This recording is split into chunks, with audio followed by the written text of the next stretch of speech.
வெளியே போயிட்டு நானும் இவரும் இப்போதாங்க உள்ளே வந்தோம். உள்ளே வந்தவொடனே நான் முதல்ல உள்ளே வந்தேன். வந்தவொடனேயே நான் வந்தது கூட அது பெருசுப்படுத்தாமல் என்ன தான் ஸ்மெல் பண்ணிட்டு இருக்கா, ஏன் அப்படி ஸ்மெல் பண்ணிட்டு இருக்கா அப்படின்னா, நாங்கள் அக்கா வீட்டுக்கு போயிட்டு வந்தோம்.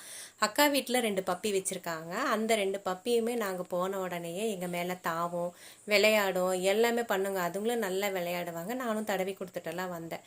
அந்த ஸ்மெல் வந்துருச்சு. அந்த ஸ்மெல்லை பார்த்துட்டு என்னை விட்டுட்டு எங்கே போய் வேற யாரையும் கொஞ்சிட்டு வந்திருக்கீங்களே அப்படின்ற ஒரு இது பிங்கிக்கு. அவர் 2வது வந்தார். வந்தவொடனே எண்ணெயை விட்டுட்டு போய் அவர் ஸ்மெல் பண்ண ஆரம்பிச்சிருச்சு. அவங்கக்கிட்டையும் வந்து அந்த ஸ்மெல் இருக்குது, பப்பி ஸ்மெல்லு. என்னையை விட அந்த பப்பிங்க 2 இவர்கிட்ட தான் நல்லா தோல் வரைக்குமே தாவி விளையாடுவாங்க.